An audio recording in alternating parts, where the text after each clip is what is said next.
Hello दोस्तों, स्वागत है आपका हमारे YouTube चैनल के इस वीडियो में। दोस्तों आज हम बात करेंगे 10th क्लास में पूछे जाने वाले 8th क्लास की किसली बुक का चैप्टर नंबर 14 पीपल पार्ट के कुछ highlighted most VBI objective question के बारे में बात करेंगे जो इस बार के बिहार बोर्ड के फाइनल एग्ज़ाम में पूछे जाने की ज़्यादातर चांस है। तो दोस्तों ज़्यादा क्वेश्चन हम इस वीडियो में नहीं डाले हैं, मात्र 11 ऑब्जेक्टिव क्वेश्चन है जिसमें से आपको बिहार बोर्ड में 2 से 3 ऑब्जेक्टिव तक मिल सकता है। तो प्लीज़ वीडियो के एंड तक बने रहिए, ज़्यादा देर का वीडियो भी नहीं है। तो चलिए क्वेश्चंस को स्टार्ट करते हैं। उससे पहले अगर आप हमारे चैनल पर नए हैं तो हमारे चैनल को सब्सक्राइब कर दीजिएगा। वीडियो पसंद आया हो तो वीडियो को लाइक कर दीजिएगा, ठीक है। तो हमारा पीपल पार्ट का सबसे पहला ऑब्जेक्टिव क्वेश्चन है, पीपल हिंदी साहित्य के किस काल की कविता है, ठीक है। पीपल हिंदी साहित्य के किस काल की कविता है। तो इस क्वेश्चन का जो राइट आंसर होगा वो होगा आपका ऑप्शन नंबर डी, छायावाद काल के, ठीक है। ऑप्शन नंबर डी इस क्वेश्चन का राइट आंसर हो जाएगा, छायावाद। चलिए अगला क्वेश्चन कहता है, पीपल कविता में किस भाव की व्यंजना हुई है, ठीक है। पीपल कविता में किस काल की व्यंजना हुई है। तो इस क्वेश्चन का जो राइट आंसर होगा वो होगा आपका ऑप्शन नंबर ए, जंगल के प्राकृतिक सौंदर्य के बारे में, ठीक है। जंगल के प्राकृतिक सौंदर्य के भाव के बारे में व्यंजना हुई है पीपल कविता में, ठीक है। चलिए आगे बढ़ते हैं। अगला ऑब्जेक्टिव क्वेश्चन कहता है, कवि के अनुसार पीपल के पत्ते का आकार है, ठीक है। यह क्वेश्चन काफ़ी VBI है, ठीक है, आप लोग ध्यान में रखना।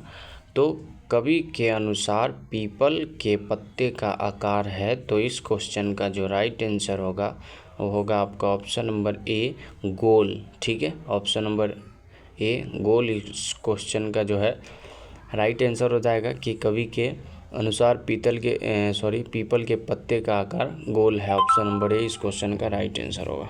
चलिए अगला क्वेश्चन हमारा कहता है, पीपल पाठ की विधा है, ठीक है।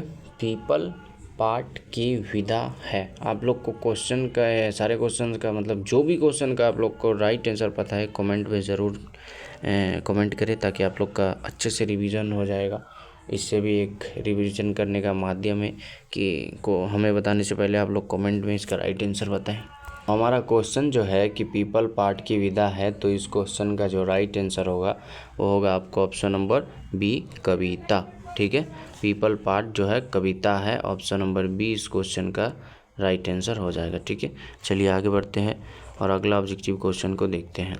तो हमारा अगला ऑब्जेक्टिव क्वेश्चन कहता है, गोपाल सिंह नेपाली की कविता है। तो दोस्तों हमारा क्वेश्चन जो है कि गोपाल सिंह नेपाली की कविता है, तो इस क्वेश्चन का जो राइट आंसर होगा वो होगा आपका ऑप्शन नंबर ए, पीपल कविता के लेखक गोपाल सिंह नेपाली है, ठीक है। तो ऑप्शन नंबर ए इस क्वेश्चन का राइट आंसर हो जाएगा, ठीक है। चलिए आगे बढ़ते हैं और अगला ऑब्जेक्टिव क्वेश्चन को देखते हैं।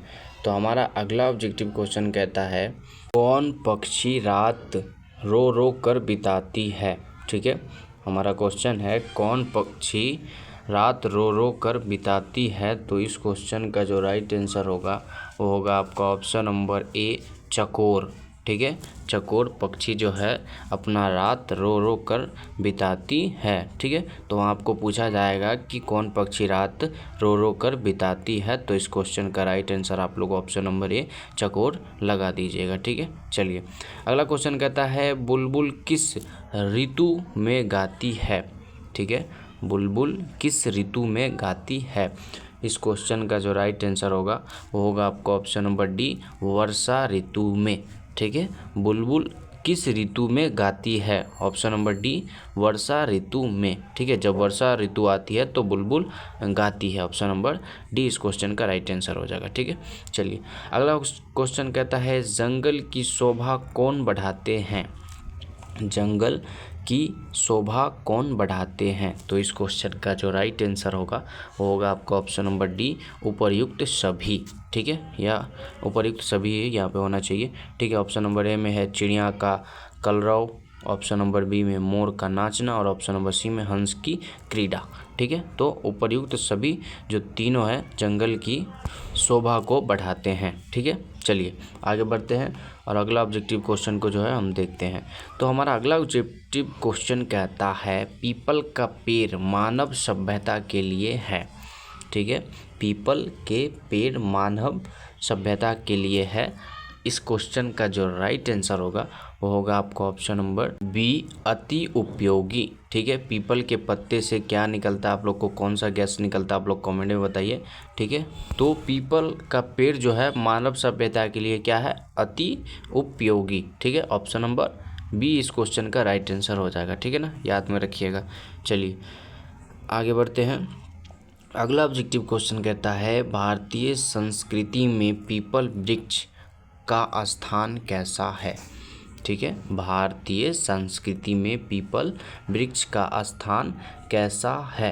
तो इस क्वेश्चन का जो राइट आंसर होगा वो होगा आपका ऑप्शन नंबर ए, पूजनीय। हिंदू रिलीजन के लोग इसको पूछते हैं, तो ऑप्शन नंबर ए पूजनीय इस क्वेश्चन का राइट आंसर हो जाएगा। ठीक है, चलिए अगला क्वेश्चन करता है निर्झर के पास खरा पीपल सुनता रहता कल कल छल छल, यह पंक्ति किसके द्वारा रचित है।